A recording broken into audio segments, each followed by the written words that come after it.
Hi, everyone. My name is Leanne Kelch. On behalf of our team at the Goldhirsch Foundation, I'm so excited to welcome you to today's My LA2050 Ideas Showcase. The My LA2050 Grants Challenge is an open call for ideas to make LA the best place to live, learn, play, create, and connect. This year, we received 285 submissions, and with the help of Social Venture Partners Los Angeles, we narrowed the pool to our top 25 finalists. Today, you'll hear from the finalists in our Create category. The Create category represents our vision of a Los Angeles that empowers all its residents to harness their talents in creating art and contributing to economic thriving in our region. We hope for an LA that is host to a large concentration of working artists, high-quality arts establishments, and also as an international leader in technology and entrepreneurship, and a center for innovation, creating jobs and generating wealth for a diverse workforce. Our collective creativity will inspire social progress and bring equitable economic opportunity to our region. Each of our Create finalists today will share about their organizations and about their proposals, and then at the end, we'll come back for audience Q&A. If you're joining us today and you would like to ask a question of one of our finalists, please use the chat function on your screen to do so. And once we're done, we encourage you all to go to challenge.la2050.org to cast your votes. Our host today is one of our very generous funding partners. He's the executive director at the SNAP Foundation, whose mission is to develop creative pathways to the creative economy for underrepresented youth in Los Angeles. Please welcome Sean Kravich. Hi, Sean. Hi, everyone. Thank you, Leanne. So nice to see your face, as always. And thank you for all the work that you, Julie, Tara, the Goldhirsch team, and the folks at SVP have put into this opportunity. I'm so encouraged. Sorry, go ahead. Oh, no, of course. Thank you. Of course. I'm so encouraged by this grant-making process because it's so deeply grounded in community participation, and I'm grateful to be a part. I'm especially honored to be part of the My LA2050 Grants Challenge because of the Create goal.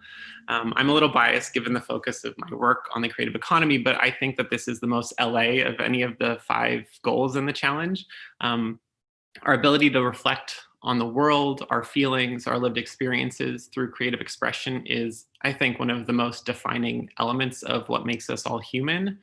And more people earn income from creative expression in Los Angeles right now than any other place and any other point in history. So LA is the perfect place to have this focused conversation. And I'm thrilled by the 5 finalists today and their respective visions to create a better world through a range of really compelling projects that center creativity around racial equity, around environmental sustainability, and entrepreneurship. Those 5 organizations are Flint Ridge Center, Grid 110, LA Sanitation and Environment, Los Fotos Project, and Los Angeles Children's Project. And so without further ado, I'd love to bring on the first presenter, Andy, if you can join us, Andy Alvarez from Flint Ridge Center. Hello, Andy. Hey, Sean. Welcome. So I'm gonna give you the floor in a second to do your pitch, but I wanted to tee up a few things that I think are really worth focusing on because we have a lot of people listening in and maybe hearing about your program for the first time. I wanted to touch on the piece on recidivism in particular, because so that for people that don't know, that is sort of the rate at which people who have been incarcerated become reincarcerated after leaving a jail or prison system. The rate in Los Angeles County is 47%. And for those, again, in the public, LA has more people incarcerated than any other place in the world in our jail system. So it's a pretty staggering figure. And the rate of return to that jailing system is astonishing. But Flint Ridge Center, despite a 47% average, has a 13% average for the people that are enrolled in your trauma informed model. And so I just think that's something worth highlighting and celebrating here. So thank you for your good work. Oh, yes. Thank you. First of all, I just want to say thank you for having me. It's great to hear about all the amazing work that all the organizations are doing. And yes, the statistic is that within 3 years, formerly incarcerated individuals will recidivate. And like you mentioned, Sean, that is 47% for LA County, but for the Flint Ridge Center and our participants that go through our program, it's around 15%. So thank you, Sean. Yeah, that's an important piece to bring up. Thank you. Thank you. All right, I'll turn it over to you. Thanks, Andy. So as a formerly incarcerated individual, I am blessed to be in this position, and I also have the privilege of advocating for and empowering our community members to change their lives. Because once a person is formerly incarcerated and that criminal record is attached to them, not only does society dispose of them, but society also overlooks them by not allowing them access to good wages, good careers, housing, and to be negatively stereotyped for pretty much the rest of their lives, because that criminal record follows them for the rest of their lives. So not only are our participants formerly incarcerated, they're also minorities as well. In 2017, Blacks represented 33% of the total inmate population, but they are only 12% of the total US population. Similarly, Latinx individuals represent 23% of that inmate population as well, and they are only 16%. They are only 16% of the total population. So it's not that a group or a population is innately criminal. These are the ills of mass incarceration. But that's why I am blessed to be a part of a community-based organization dedicated to fighting against these problems that mass incarceration has created. In our program, 57% of our participants are Latinx and 25% of our participants are Black. So usually our classes range from 20 to 25 individuals who, once they go through 10 weeks of our training, specifically geared towards union construction, they are placed into a career, which then provides them with a livable wage for themselves and for their families. Because we know incarceration not only has an effect on the individual, but it also has an effect on the individual's family. It's one less earner, one less person to help with children, one less person to divide the chores or whatever it is that needs to go on in the household, one less person for support.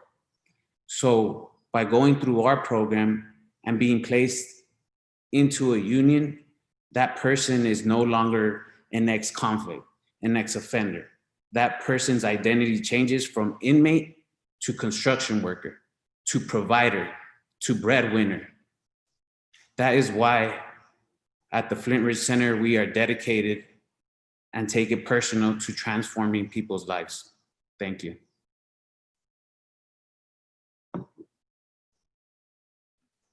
Andy, thank you so much. I just got the chills when you were talking.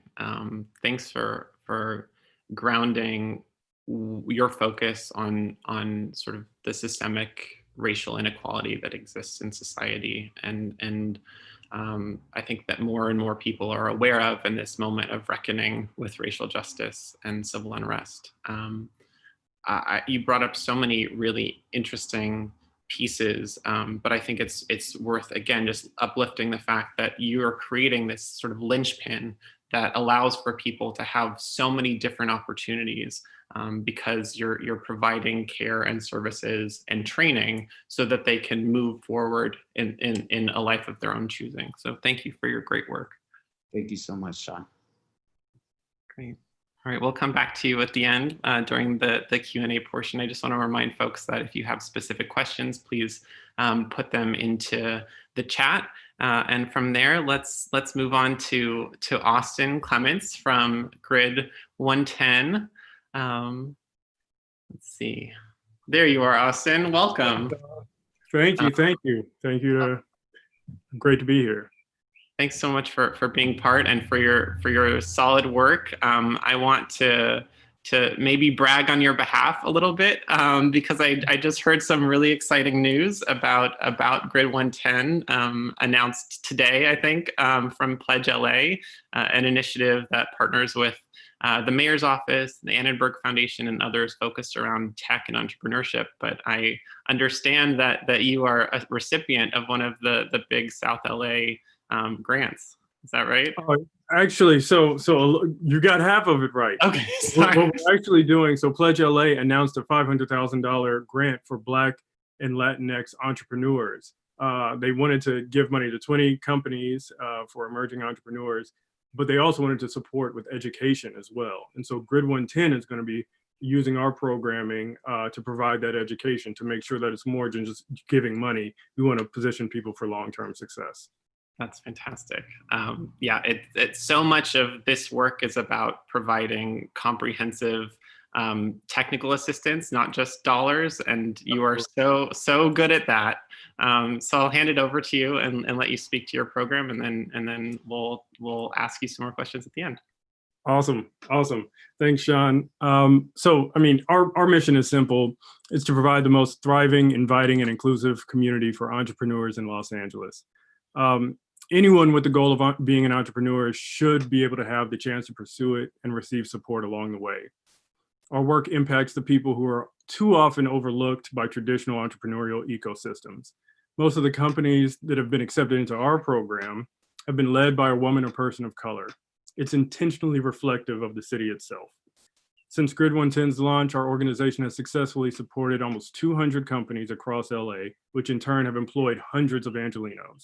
We did this all while only having a full-time staff of just 4 people. Our team has been able to accomplish so much, and we're really, really proud of what we've done. But a few months ago, we decided to launch our most ambitious expansion since the organization started 5 years ago, a program dedicated specifically to South LA. We deeply believe that talent is evenly distributed, but opportunity is not. So what happens when you offer the highest quality resources and guidance to an area that's been drastically underserved? Innovative entrepreneurs show up big time. We had almost 100 applications and ultimately selected 19 companies for our inaugural cohort, 90% of which are led by Black or Latinx founders. The companies range widely from a high-end sneaker boutique in Leimert Park to tax compliance software for small businesses. We kicked off the program last week and even had the mayor and council member that represents the area join the virtual call. The reality is we need to raise additional funds to continue this programming beyond this cohort. And that's why we're grateful for the opportunity to be here with my LA2050. We don't want a world where all the innovation in the city comes from just a few companies all located in just one part of the city. Our diversity in Los Angeles is part of what makes us thrive. We want a city where the innovative products and services are built by people like your friends and your family, or by you. A shot at $100,000 will be transformative for our organization, which in turn will be transformative to our city. So please take a minute to vote for Grid 110 to make sure that we're all represented in LA's future. Thank you so much, Sean.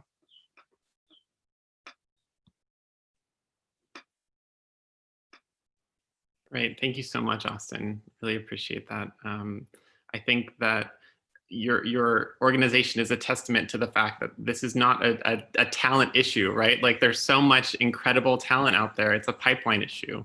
And you're absolutely right.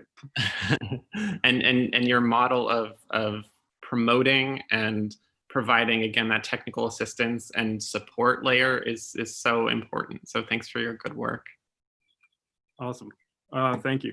Thank you all. All right, and so now we'll transition over to Mark from Los Angeles Sanitation. Admittedly, I was surprised to see this in the create category. I'm not going to lie, when I saw LA Sanitation and Environment pop up, but after reading through the application, it's a perfect fit. It's really exciting to see the specific take that this program is focusing on. One thing that Mark and I just talked about was because this program focuses largely on consumer textiles. And because Los Angeles has such a deep history of sort of consumer waste, unfortunately, through the fashion industry, that this model can really tackle a lot of big picture problems. So I'm excited to hear more about it today. And Mark, I'll pass it over to you.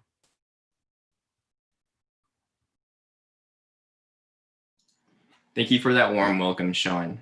So my name is Mark Sue, and as mentioned, I'm with the City of Los Angeles, LA Sanitation and Environment. And our project name is under the category of Create called LA Industry Circular Textiles.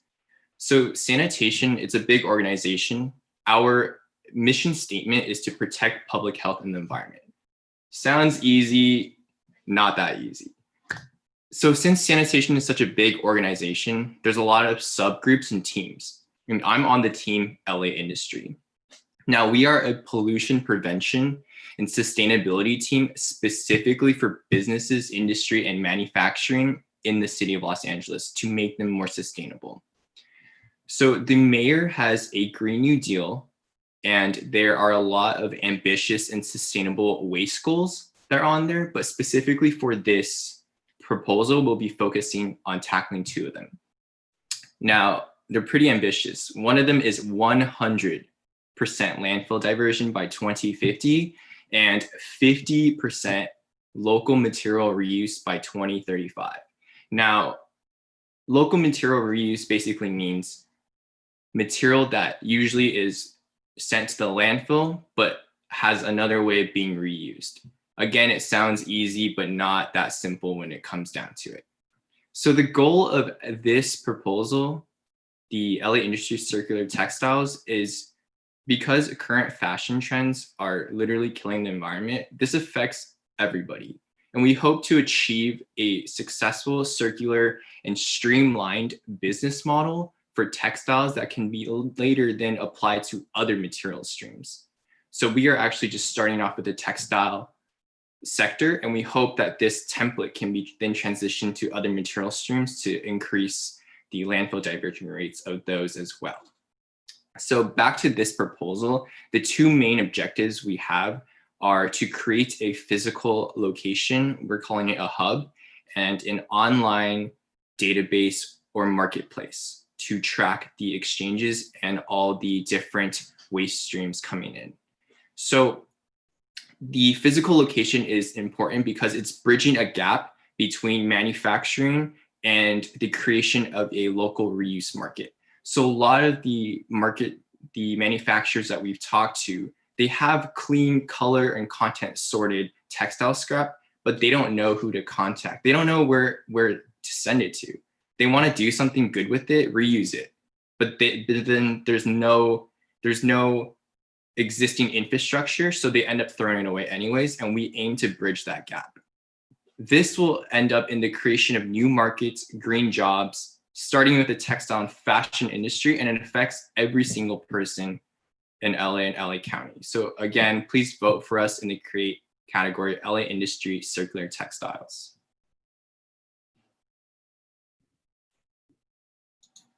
Very cool. Thank you so much, Mark. Before we started the live presentation, Mark and I were chatting briefly about the Otis report on the creative economy, which sort of does this landscape overview of the different creative industries in Los Angeles. And what surprised me when I read the report is that about 20% of all jobs that focus on creativity are in the fashion industry one way or another. And so again, as we talked about today, fashion is this huge growing industry, but a byproduct of that industry is all of this textile waste. And if there are ways to leverage that waste and create additional new jobs out of it, it could really both have sort of the environmental sustainability component, but then also this entrepreneurship and job creation function too. So very cool. Thank you so much, Mark. It's a really innovative idea. Thank you. All right. So now let's go to Helen from Las Photos Project. Are you on? There you are. Hello. Welcome. It's nice to see you. For those, I mean, I'll leave it to you to provide some additional context for your program, but I just have to say personally, I'm so impressed by the work and your model that incorporates both comprehensive training to young women, but it also leverages social enterprise as an additional mechanism for both getting revenue into the organization and also getting income to the populations that you serve. I know that things have shifted a little bit in light of COVID, but that you are expanding into really cool new areas. Would love to talk more about that, but I'll let you present first and then maybe ask some questions to follow. Awesome. Thank you so much, Sean. Thank you, Helen.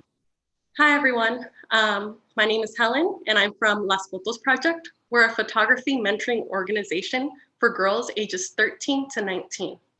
And we introduce our students to the power of photography and how a camera can be used to explore our identities, advocate for our communities, and create our future careers. It's that future careers part that I love most. And it's why I started at the organization as a volunteer. Because as a first-generation college student, I know firsthand the importance of creating career pathways for young women of color in our city. And that's why I'm asking for your vote today in the LA2050 challenge, so we can launch the first ever girl-powered photography studio and continue developing creative career pathways for our youth. As Sean mentioned, the creative economy is a huge part of our city. There's an estimated 16% of our population that's employed in this industry. That's 2.7 million jobs that are available. That's why it wasn't a surprise when our student Metzley shared with us that she was being approached to be an event photographer, but needed some support in navigating the business aspect. And that's why we launched our social enterprise called CEO, or Creative Entrepreneurship Opportunities Program, in 2017. It's an innovative model where our girls receive weekly photography and business development instruction while also being sent out on paid job opportunities. Our students earn a living wage while photographing events for clients such as LACMA, Creative Artist Agency, and you maybe even seen them at Ciclovia in the past.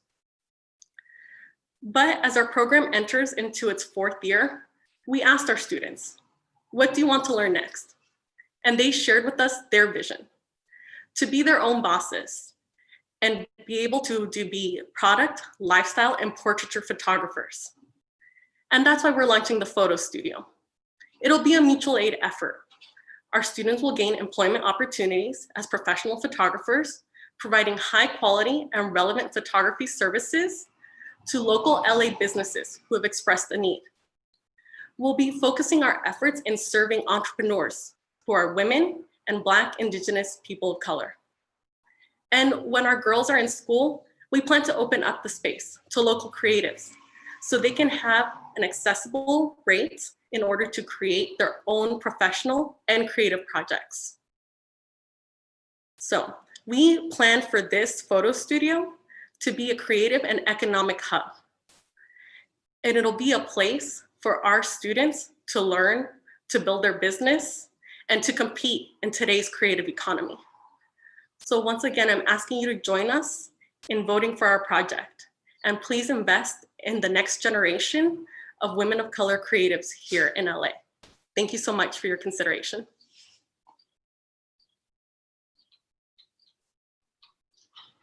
Great, thank you so much, Helen. I wanted to share a recent conversation I had with some of the members of your team. I met with Lucia and Eric a few months ago, and recently heard about a shift in some of the leadership at the organization. And the reasoning behind it, I think, is so important and really something to highlight. So I wanted, if you wouldn't mind sharing with the broader community what Eric recently announced. Yeah, definitely. So our founder, Eric Ibarra, started Las Fotos Project in 2010. And as we enter in our 10th year, he has decided to depart from the organization and leave it in the hands of our associate director, Lucia Torres. And we're really excited about this change. I mean, we'll miss Eric because he's a visionary, but Lucia's leadership means that we will be a completely women-led organization as we enter into our second decade. And our entire board will also be women of color. And so we're calling this new decade the era of the girl. And we're really excited for the opportunities it'll bring for our students and for our community at large. Great. Thank you so much, Helen. Yeah, I want to underscore that Eric is such an incredible leader. And this decision to move and to leave the organization in the hands of women is, I think, a testament to his leadership, but also an exciting new start for all of you. I also want to note that you have a bit of a fan club in the chat on YouTube, and so if you want to say hi, feel free to give them a wave. Everyone. Great. Thanks so much, Helen. We'll come back to you at the end. All right, and so last but not least, I'm so excited to bring on Erin from Los Angeles Children's Project. Where are you, Erin? There you are. Hello. Sorry, a little bit of a lag on my side. I love the background. I I know that you're currently in the shop and folks are working around you. So just to give people a heads up, if there are sawing sounds or hammering, that's just a testament to the good work that Erin's doing right now. I know that you'll be talking a lot about the Good Life Manufacturing piece today, but I think one key grounding focus piece is to just share that right now so many creatives are especially hurting because of coronavirus and the economic aftermath of the pandemic and closures. And so the work that you're doing to get people economic opportunity, especially in this moment, is just so important. And so I just wanted to say thank you for that. And I'll hand it over to you and ask some questions at the end.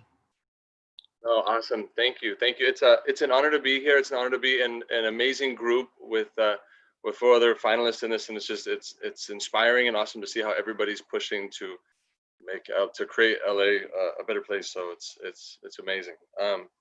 So I want to start. My name is Erin Valencia, founder of Los Angeles Children's Project. It's an after-school program here in Lancaster, teaching marginalized kids.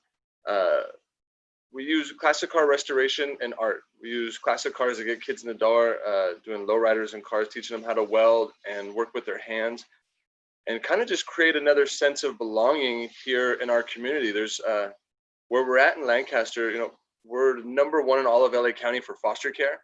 So, and there's not a lot of services out here for kids. And then a lot of what we do is the industrial arts that's been pulled out of schools over the years, welding, metal fabrication, mechanics, auto shop, wood shop.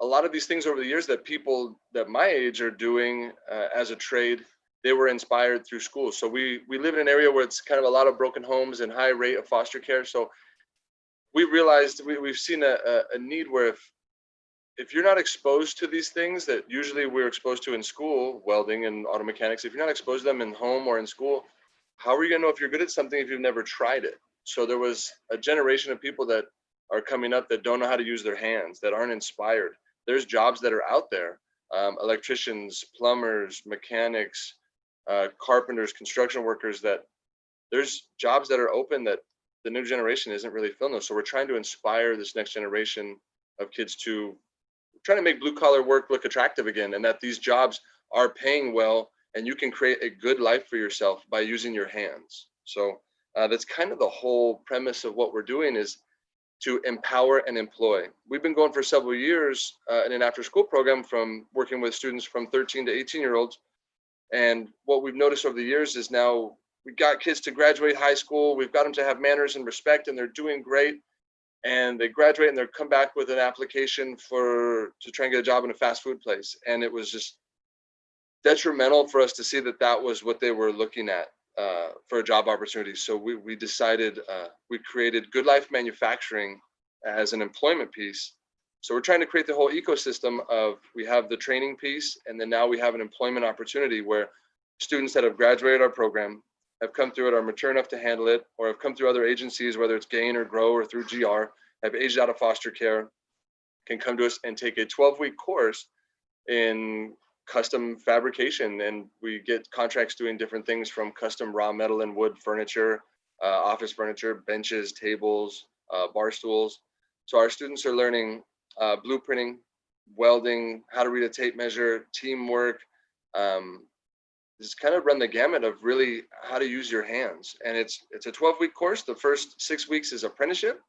And then at that point, there's a potential to hire, drug screening, do a real interview. It's a real job, and they get hired and they work here, paid at a competitive rate, higher than minimum wage, for 6 weeks. At the end of that 6 weeks, they graduate and they have money in their pocket, real work experience, real work history, and a real resume and an in-house certification from us that they are a good hire.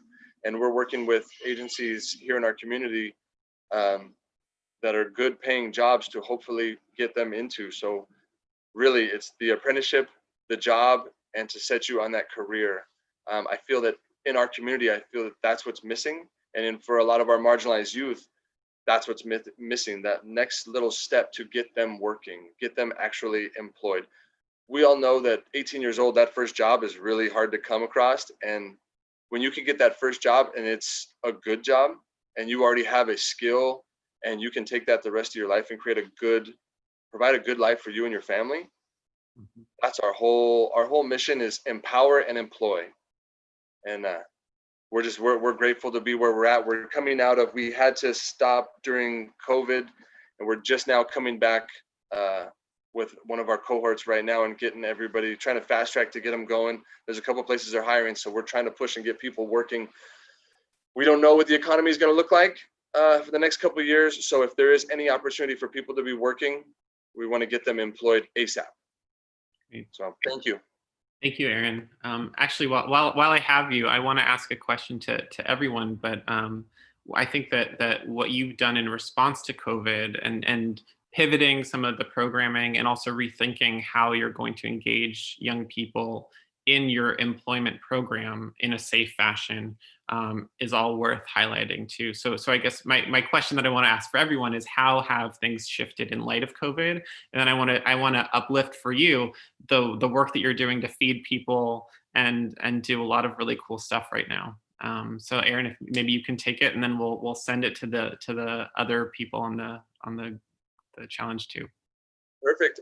We were doing an after-school program and a day program, the training program. When COVID hit, we closed everything and turned our facility into an emergency essential services. So curbside pickup with food, bleach, toilet paper, all that. And we kind of provide all that. And even in some of our lower income areas with trailer parks, we're going in and bringing food and just trying to make sure our community was fed and healthy during all this. And we're still doing that, and we're coming back with our Good Life manufacturing piece, and we're still doing food and just trying to stay fluid with what's going on out there. Our thing here is just our program had to split.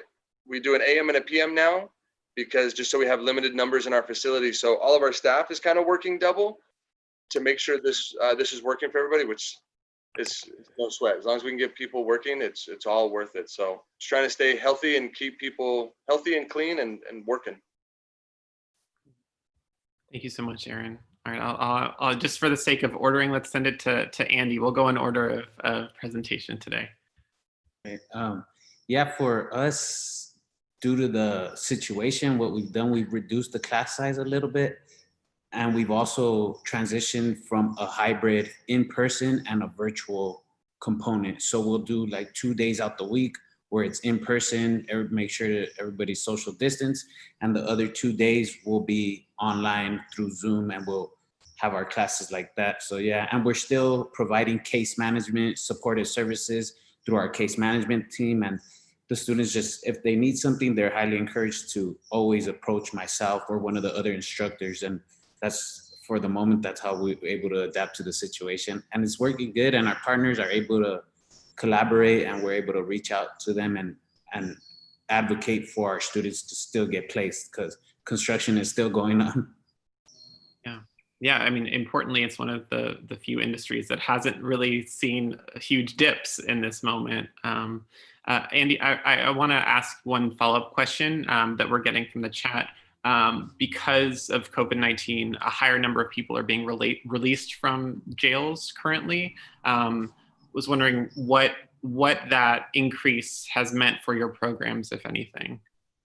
Yeah, so we do have more participants enrolling in the case management part of our program. So what we do, we connect with a lot of students through case management. We work with them for a while, and once we have some of their barriers figured out, and then we'll refer them to the class as well. So it's sort of like a waiting list for the class. But in the meantime, they're dealing with, like, if they got housing issues, substance use issues, mental health issues, where we could refer out to our partners. That's one of the ways that we're transitioning people from our case management to our program. Great, thank you. All right, Austin, how are things looking in light of COVID-19, and how have you shifted or pivoted? Sure. What actually changed for us was typically we're have cohorts come in and meet in person in a co-working space. Historically, for the downtown LA program, it was at Cross Campus, and then for the South LA program, we were going to go meet at Vector 90. Because of COVID, no meeting in person, and it's all been virtual. And thankfully, we haven't skipped a beat. We've been able to transition to virtual very smoothly. The entire downtown LA cohort ran all virtually and just wrapped up. As I mentioned, we kicked off the South LA cohort virtually last week, and will probably be primarily virtual the entire time, given where we are now. And it's worked very well. People have still gotten to know each other. There's been business collaborations among each other. And then the second thing I want to say is around some of the companies that we're working with were sort of born out of COVID and born out of the situation. So like some of the companies we have are less than a couple of months old and just started. On the Go LA is a great one. They're making food trucks go around the city almost like ice cream trucks, but serving tacos instead. Ride On is a bike shop that's thrived in COVID. It's in Leimert Park, and as people have tried to find alternative ways to exercise, Ride On's business has actually shot through the roof. So we're excited about that. Very cool. Thanks, Austin. All right, let's go to you, Mark. Yeah, so thankfully the premise of the project isn't very it's not people dense, if that makes sense. It's not like a classroom setting or something like that, or like a gathering of crowds. So while COVID has obviously affected the manufacturing output of these companies that we're working with, it's more the scale that's been affected, but the concept itself has not changed. So we're taking all the necessary precautions. Like a lot of our educational sessions that we have hosted and will be hosting in the future are just have to be done online instead of in person, obviously. So that's kind of something we're working around with and we're adapting to. But other than that, a lot of the partnerships or communication, besides from just moving online, has not changed that much besides scale. So hopefully after all this pandemic stuff is behind us, we can continue to scale back up. Very cool. Thank you, Mark. All right, Helen. I also have a sort of a loaded additional question, because I know that you've transitioned part of your CEO program that was focused largely on event programming and photography to an innovative digital model. So can you speak to that and maybe some of the other work that you're doing with COVID? Yeah, definitely. And I also want to share, I'm just in awe of the way everyone's pivoted their programs in order to serve our community, our youth. And so I commend all of you. In regards to our programming, we moved completely virtual at the start of March.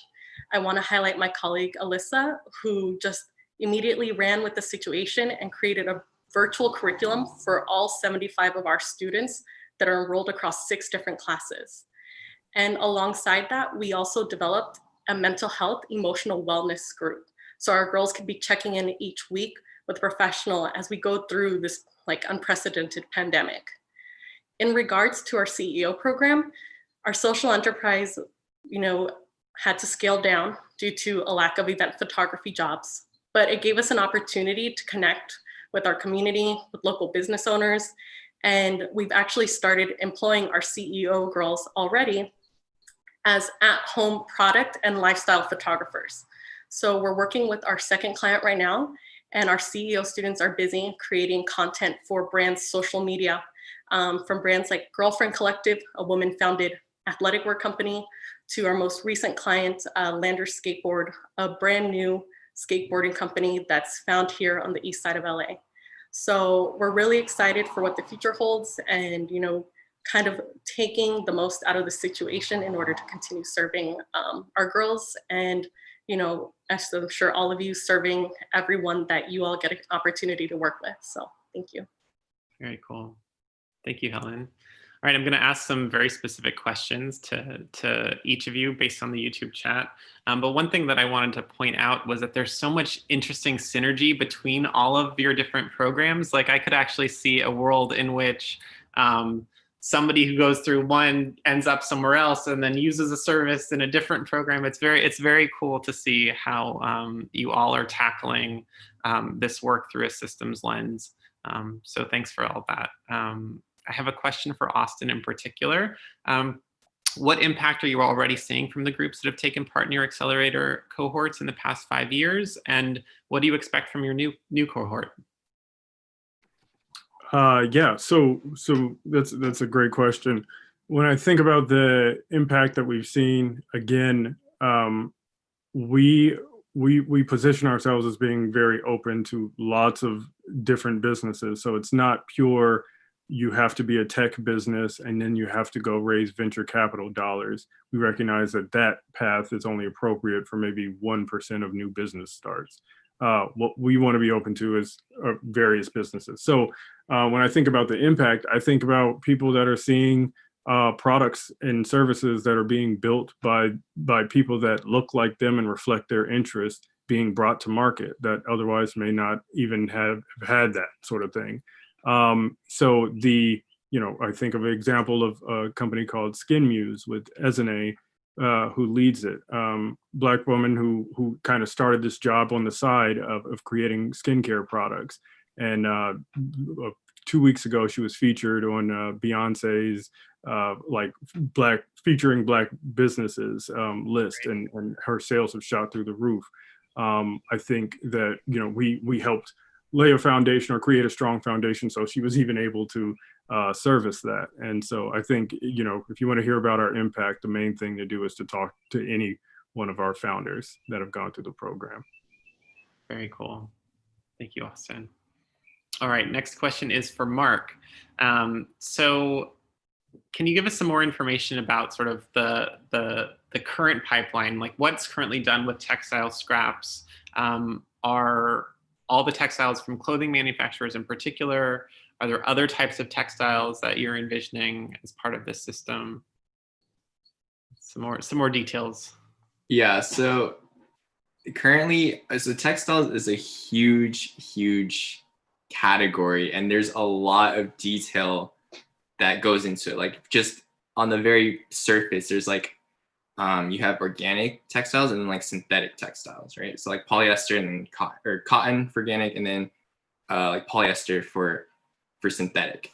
And then within those categories, you have like different blends and everything. So I can only speak to the waste in the city. I'm sure there's a lot of waste in other jurisdictions as well. But currently, as for the percentage amounts, I know it's a lot, but we're currently doing a waste characterization study, so we don't have those results out yet. So, but I have seen like general, so currently we do categorize textiles as a type of organic within the city. So not delving into more specific data sets, we don't have that right now. Just in general, there's a ton of organic waste that goes to the landfill in the city. And more specifically for textiles, in the scope of this proposal, a lot of the manufacturers we've spoken with, a lot of them lack education, and they don't even sort it by colored content because there's currently no incentive to. They just throw it away, because that is like, everyone takes the path of least resistance, and that's the path. It's just to throw it away. Like, what else do I do with it, right? And so that's why we're really trying to create that niche, because talking to some more proactive manufacturers in the city, they're really looking for a solution. And sure, they can take time out of their own schedules and maybe once in a blue moon score someone that's looking for specific scrap to like stuff boxing bags or something, or like kickboxing bags or something like that. But then like after that, it's like what happens after, right? So we want to establish like a consistent and sustainable model that's consistent. That's the main word that we're after, that can be implemented, and people, and through that can provide education to other manufacturers of like, look, hey, look, there's a sustainable process here. Like you don't need to throw it away. All you have to do is sort it by coloring content, and you can sell it for money. And there's even like financial and monetary gain in this, in doing this process instead of just throwing it away. So Great. Thanks so much, Mark. All right, we have time for one last question, and it is for Aaron. Let's see. So what kinds of products will Good Life Manufacturing be producing? I'm working on it. Are we good? Can you hear me? Yeah, we can hear you now. Okay, perfect. Sorry. I'm like a caveman with this computer situation. Sorry. I'm sorry, was it what are some of the products that we're creating? Yeah.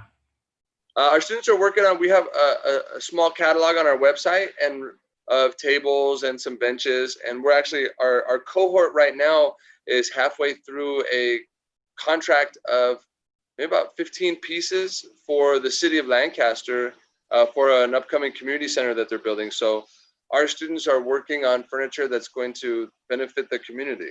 So it's a win-win. It's stuff that hopefully years from now will still be here. So I'm excited. Yeah. Great. That's very cool. On our website and the catalog. Yeah. Awesome. Thank you, Aaron.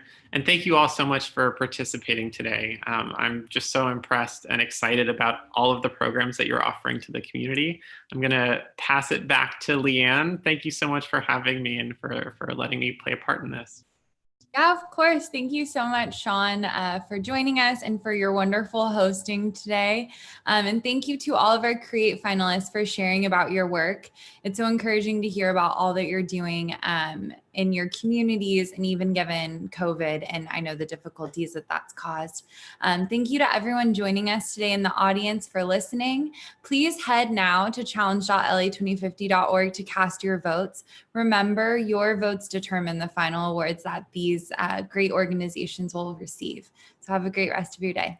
Thanks.